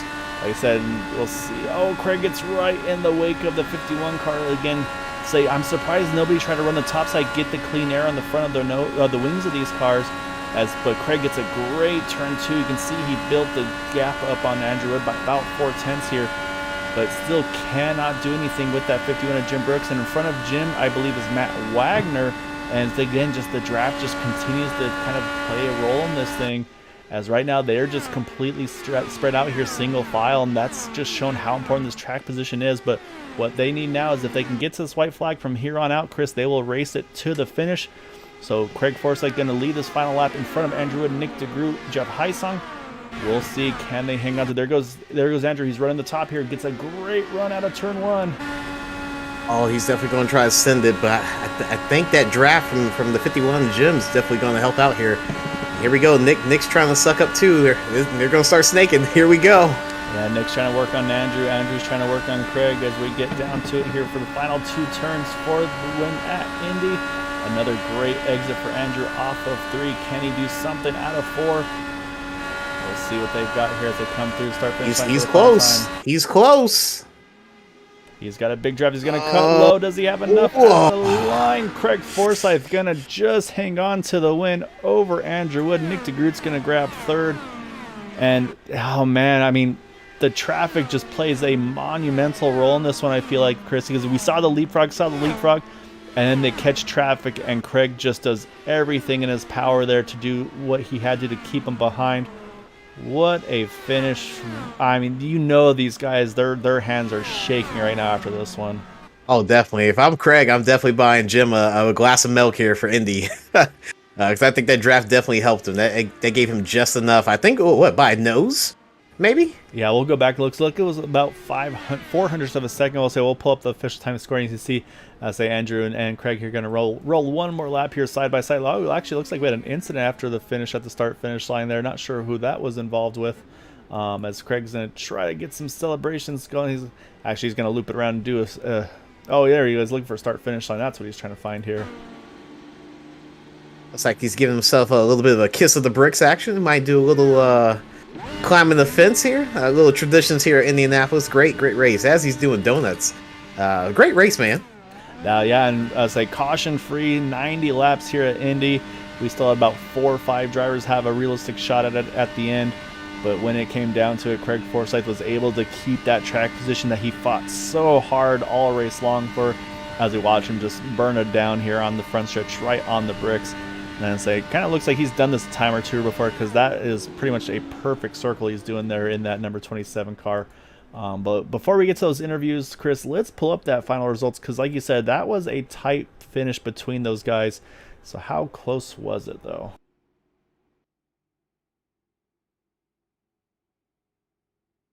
So here you go. It looks like our final results is going to be 0.04 of a second between Craig Forsyth and Andrew Wood.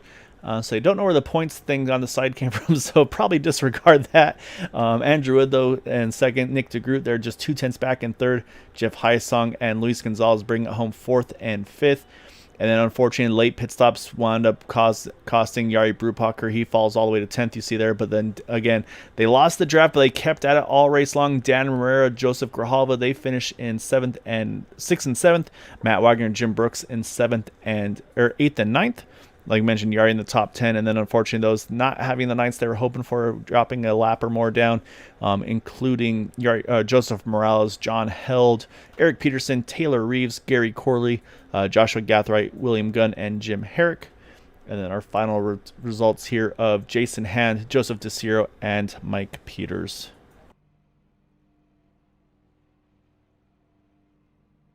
All right, Chris, let's go find some drivers to have a chat with.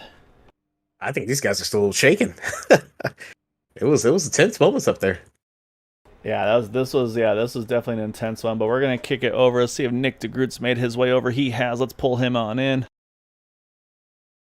And all right, Nick, so we're pulling you in here tonight. So I mean, it's Indy, and I know you want to win these things, and you kind of make a habit of getting wins in this series, but to be able to get your power back, to be able to jump in at the very last moments of practice, and just be able to make the race, but still bring it home for a top 3. I'm guessing all around. I mean, that's not a bad result after all the craziness you endured just to even get here in the first place.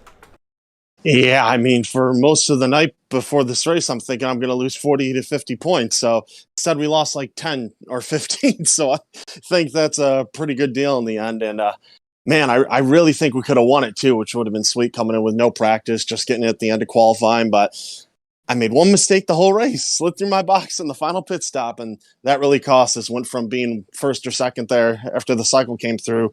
Instead, I was back in like 5th, maybe even 6th, and had to fight our way back up there. And then you have the lap cars. There's like so many of them at the end of that race that it was never ending. Nick, I've watched a little bit of racing here this season, but I've got to say, this race right here, I've never seen anybody make that many outside passes at the Indianapolis Motor Raceway. This is absolutely, it was absolutely amazing to watch that. I don't know what you did or what magic you did you did not have any practice with this car, and with the time crunch that you had. But how comfortable were you if you actually had a chance at these guys up front? Yeah, I mean, first of all, with that outside line, I love using it here. A lot of people aren't comfortable with it, but as you saw, I very much am. And I do it so much that at this point, when I end up behind people in one of these races at Indy, they're like, all right, Nick's going to try to go to my outside here. It looked unstoppable. Yeah, when you can hook it up, you can rip it. I mean, it shouldn't be that way, because it's definitely not like that in real life. But I mean, it's like that on iRacing, so got to go for it. But yeah, at the end of that thing, I think without the traffic, we had a good shot at them. I was getting huge runs while they were side by side down the straightaways. But man, with that traffic, I just never found the right little pocket of air. You had, what was it?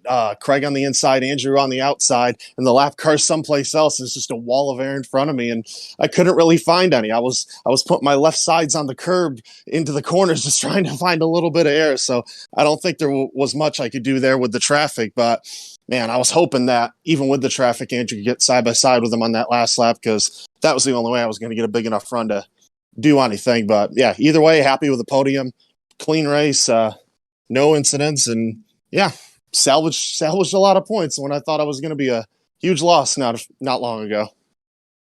Yeah, I mean, like you said, I mean, and like you said, the way the traffic fell at the end was, I mean, Chris and I were commenting, and he even mentions like Indianapolis here, you got a what 2.5 mile track here, and it comes down to feels like a short track race where you're just going through traffic and dealing with that, and it wasn't even that, it was they were all spread out just perfectly evenly too, where it was like, okay, you get the draft off one of them, and then another second ahead, there's the next car, and it was like a perfect line. And yeah, I think you're right though. Without the traffic, you guys, I mean, knowing the three of you, probably would have been another probably triple digit photo finish 3 wide between you guys. Hmm. But I gotta say though, I mean, I know of course, like you said, bummed not to have a chance to try to go for the win, but just to see you guys fight at the very end of your fuel run, your tire run, and having to try to work your magic on, at least on the settings, the weight jackers, the ARBs, to try to get through the dirty air and still keep that speed up. I mean, I know this was probably one of the hardest fought ones at the end, just on the technical side of things. It was amazing to watch from my point of view. Yeah, it was a heck of a challenge. It's not something I'm used to at the end of these races, having to deal with a lot of traffic or lap traffic, and it's really like you said, it was like a Bristol short track race. It was just one after another, and I mean, in the car I was frustrated with it, but in hindsight, they were battling at the back end of the top 10. They all gave us plenty of room. Nobody ran us over or chopped our noses. They were pretty respectful, but these weren't people running 20 3 laps down. They were currently still in the lead lap battling for top 10 position. So that's what happens when you have a race like this that I think went completely caution free. Yep, exactly. Yeah, caution free from start to finish as well. Yeah, it was. Yeah, it was just an amazing race between all of you guys, and yeah, I mean, like I said, to get to the end like you were, like I said, 90 laps here, without a single caution, still have the three of you right there in fighting chance. Jeff Heisen was kind of trying to peek in there as well, not too far back as well. It was very very impressive to say the least. But yeah, like you said, I mean, I'm just glad you're able to make it. I'm sure some of the competitions like, oh yeah, good job, Nick. I'm glad you got it top three. Oh, why does the internet come back? But no, I mean, just a hell of a job, man. Like I said, I mean, I know kind of the dedication you put into these cars, and of course the league and everything as well. And it definitely shows. So, like I said, great job to recover from what could have been a really rough one. But definitely want to give you the floor though for any thanks and shouts for that podium tonight. Yeah, thank you to everybody. Factorback Motorsports, Coimore.com, Motorsport.com, Canvas Shoes on Instagram, Wegmans, Degroot Automotive, U-Haul and Detailing, Cowboy Shit. Everybody else who supports us. Glad I was able to put in a much better performance this week. Kind of embarrassed myself in the last race at Monza. Started off in the top 3 in that thing and was partly the cause of the first big incident, and then ended up damaging my car and running last the rest of the thing. So glad we come back here to the left-hand turns and get this car back up front where it belongs.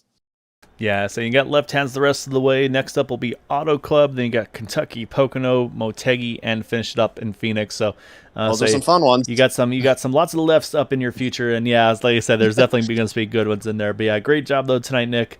Like I said, just well fought, well earned top 3 tonight, and definitely we'll let you kind of catch your breath and get those hands stop shaking probably.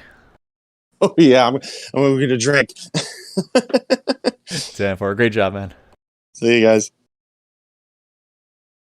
All right, Chris. Now we're going to jump over to our runner-up in that number 64 of Andrew Wood. So we're going to pull Andrew in on over here. Started second, finishes in second. Oh man, Andrew. I mean, you were kind of in control all race long. I mean, it was kind of you were one of the leapfroggers pretty much from start to finish between you and Craig. I think you and Matt at one point. I mean, you were in contention from start to finish, and then just, I mean, we talked to Nick about it obviously, but just the timing of the traffic, and then, I mean, was that something you and Craig were? Well, we'll ask Craig when he gets him, but was it something you were watching, and as you're getting towards that traffic, it's like, I probably need to try to be in front of that 27 car before we hit them, or were you not even thinking that was going to be a factor, or maybe they would just roll out to the top or wherever and let you guys kind of go after it? Or I mean, just take us through that final drive to get to the point where you were trying to fight for the win there. Well, I'll start off by saying that there's no such thing as being in control of Indy, because it's impossible to stay in the lead without any sort of swap drafting or anything like that. There's nothing you could do really to get an advantage. So, you have to play the game for the whole race. So, with Matt and I, like Matt and I were swap drafting obviously early, and then he had to kind of back out for an admin thing. So Craig came to the forefront. So the whole entire Indy experience is just one big game, really, because you have to measure what your fuel situation's like. Trying to get some sort of draft advantage on the cars behind and such, and there really is no clear strategy that you can employ right from the start, even during the stints. So you have to kind of pretend like you know what's going on at the end of the race and kind of back it up from there. So I noticed with Craig that we were going to be coming up on a bunch of lapped cars there at the end. So it's all about trying to find the right moment to back off and not do the swap so that you get the advantage to the lapped cars. Uh, I didn't do that to succession so much as Craig did. You start to hit that barrier of the dirty air as soon as you get right behind the first lapped car, and then the whole situation trying to get through them. So I wasn't really too confident of how my uh, prowess would be getting through those cars. So I kind of wanted Craig to get through them first. So it was difficult, especially with worn tires, just to get kind of the timing right and everything like that. At one point, I really thought that I didn't have it, but as soon as he got behind Jim, and Jim didn't seem like he wanted to yield it much, I knew I had to kind of change my strategy a bit and play the high line to try and see if I can outrun him. But as long as Craig is behind a car, he's always going to get the draft. So it's really difficult to time it and try and beat that situation. So overall, I'm happy with this second place because my finishing record at this track is pretty terrible. I always find a wall at some point or crash or do something stupid in the pits. So uh, I almost was kind of happy to be in a situation where I had to really think outside the box so that if I'm ever in the situation again, it'll be a little easier next time. Andrew, definitely a great race for you, especially coming in second. It seems like you were just kind of pulling all the tricks in the book when it came to your pit strategy and saving fuel and just trying to get in and get out as much as possible. I think Nick had a little bit of problems where he slid through on the last pit stop, but it seemed like you were just perfect the whole time. And unfortunately, you came up short. Was there anything that you probably could have done pit strategy wise that you felt that you probably could have got in front of Craig? Absolutely not. Actually, when we were lapping Taylor Reeves, I hit the wall Really? in turn three. Yeah, I was trying to find the clean air pocket to get underneath him with Craig, and I misjudged it a bit, and I smacked the wall in turn three. So I had to use my fast repair. That's when Nick got by me down the front straightaway, and the car was not really behaving very well. I could have gone two more laps past when Nick pit, but I knew that if Nick pit and I stayed out on track, I didn't have straight line speed, so I had to pit when he pit, just to make sure I could use my fast repair and still have a shot there. But we were well within the window, so I just put a little extra fuel in just so I could run the biggest fuel mix and still have a shot. That was probably my move of the race because I thought about it and I said maybe the car is fine, but once you're out there by yourself and say the two of them found each other, I'd be toast either way. So I had to pit with them. So to answer your question, I did everything pit strategy wise to to what I could do to keep myself up there. Yeah, I mean, it was like you said, it was definitely an impressive effort by you throughout the course of the race. Like you said, kind of, and you're right. I mean, Indy is definitely its own animal with the way the draft is and the way just how important track position obviously was tonight. And then of course the pit stops, you don't lose a lap, so it definitely changes a lot of strategies on that front as well. So it was, yeah, I mean, it was a wild one from start to finish. Like I said, to go 90 laps caution free, to have the three of you there just within hundreds of each other, really. Just really impressive job from start to finish, man. And so like I said, I know obviously not the result you're wanting, of course, but I mean to be in the contention there, and like I said, maybe not having the luck that you've had here lately. It's just, I mean, yeah, just a great job for you tonight. So definitely want to give you the floor though, Andrews. I know you got some great partners and help over there with that group, so definitely want to give you the floor for any thanks and shout for that runner up.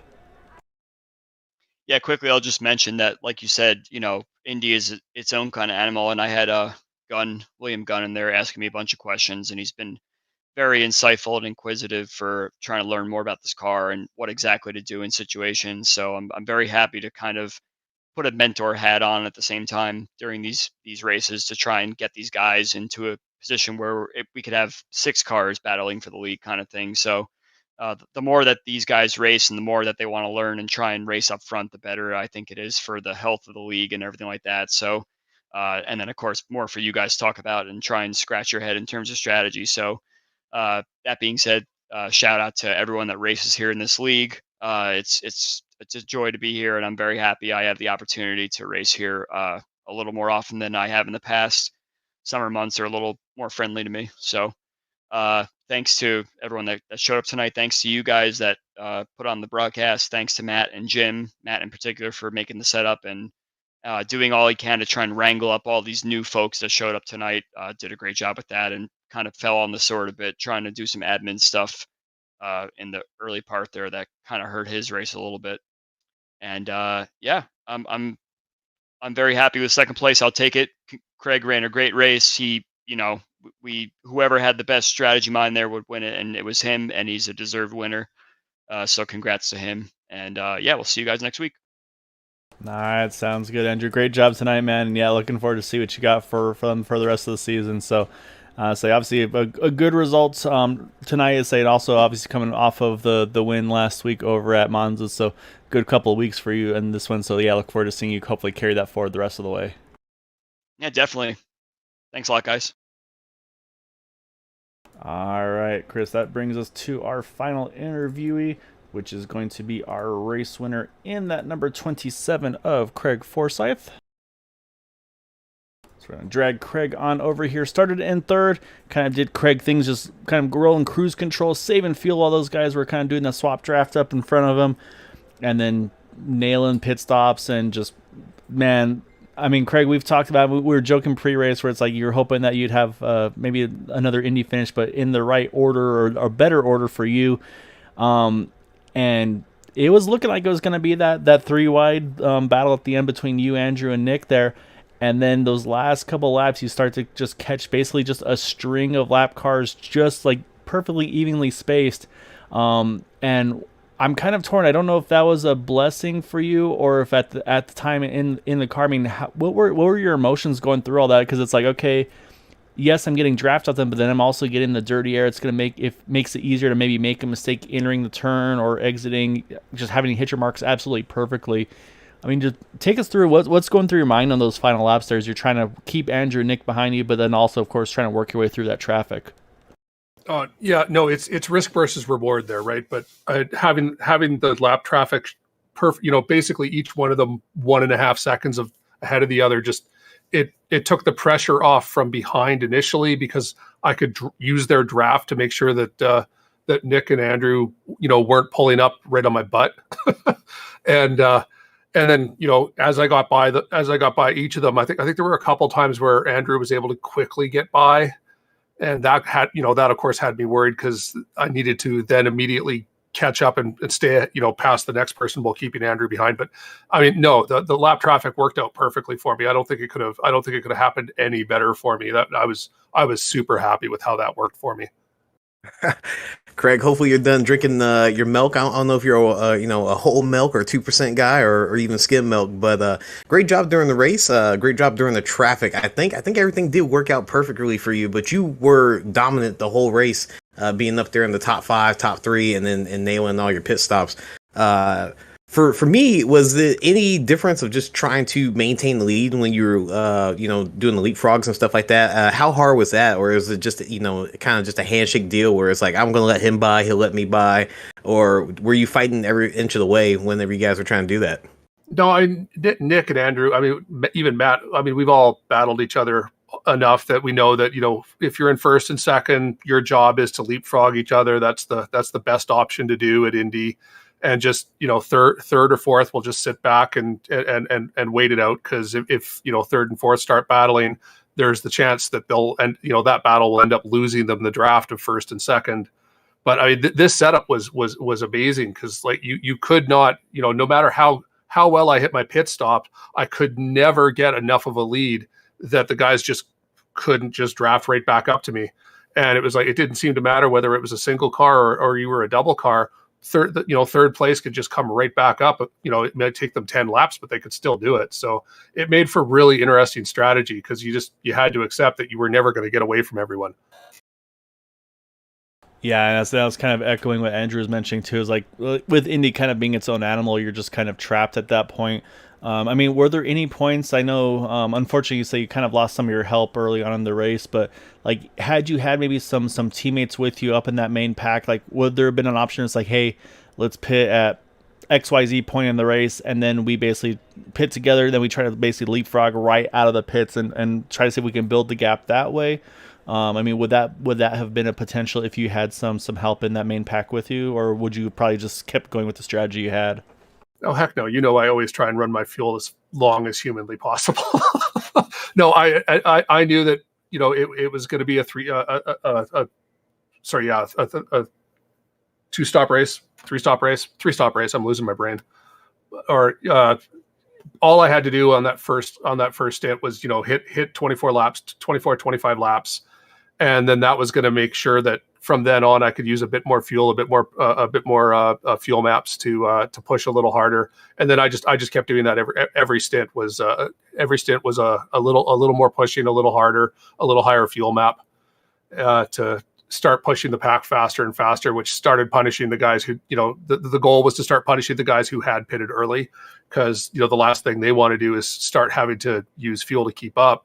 But of course, since they pitted earlier, that means that they now have the longer stints that they have to do, which means they can't use that fuel.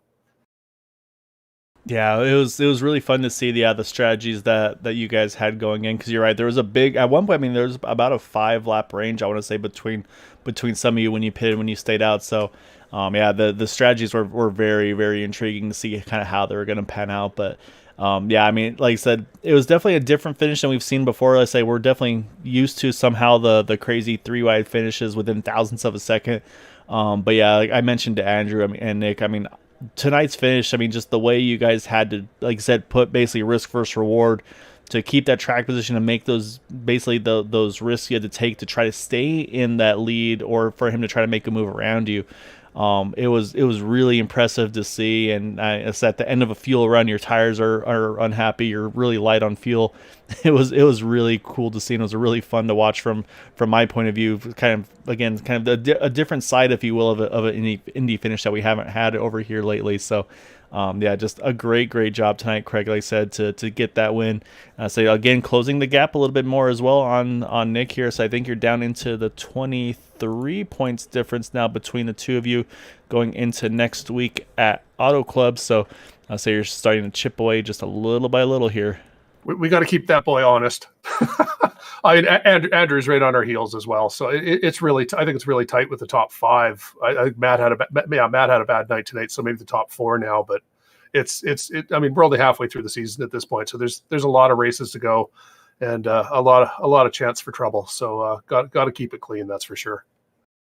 Like I say, so I'm going to keep the pressure on. I'm going to say you never know how things will shake out. But yeah, just an awesome job tonight, Craig. It was a lot of fun watching you guys battle at it. Like I said, 90 laps caution free. You have all 3, 4, really 5 of you at the end. They were all within about a couple seconds. So it was just a great fight from start to finish, and definitely a well-earned, well-deserved finisher at the end, Craig. So I know you'll definitely be enjoying this one. And so we'll let you get going here. But before we do, definitely want to give you any chance for any thanks and shouts for that win tonight.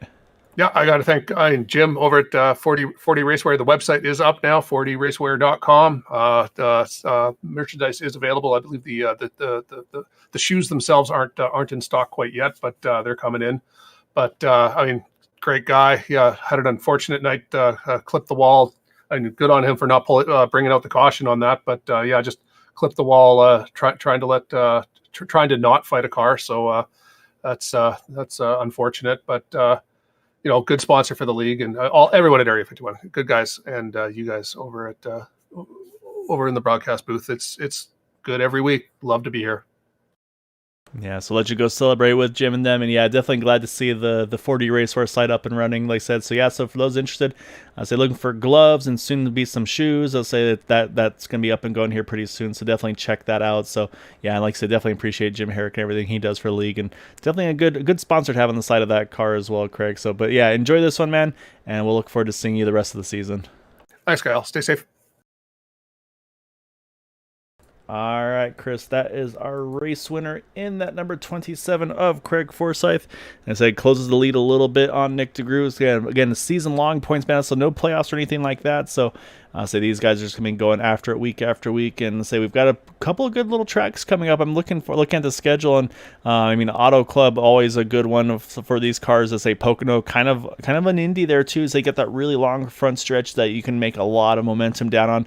Probably see a lot of snaking happen over there, and then say jump on a plane, head over to Twin Ring Motegi, and then finish it up over at Phoenix. So short track finale is going to be definitely an interesting one for the strategy side of things.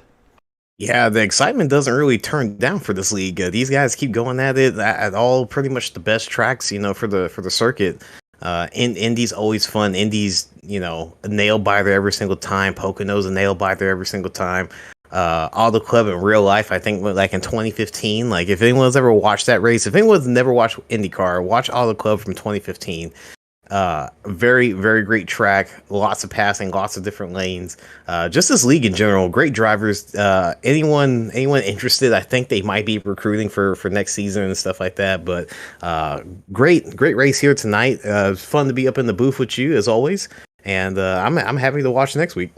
Yeah, it's going to be fun to see how they continued on. So that'll do it for us here tonight at Green White Checker TV. But yeah, definitely appreciate you hopping in and hanging out and broadcasting with me, Chris. Like I said, I haven't got to do these ones before, but I say like you hadn't missed a beat with these things. And we'll be back on Thursday night for the Super Speedway Truck Series. Will be the regular season finale over there. I'll be in the booth with Maxwell Caldwell.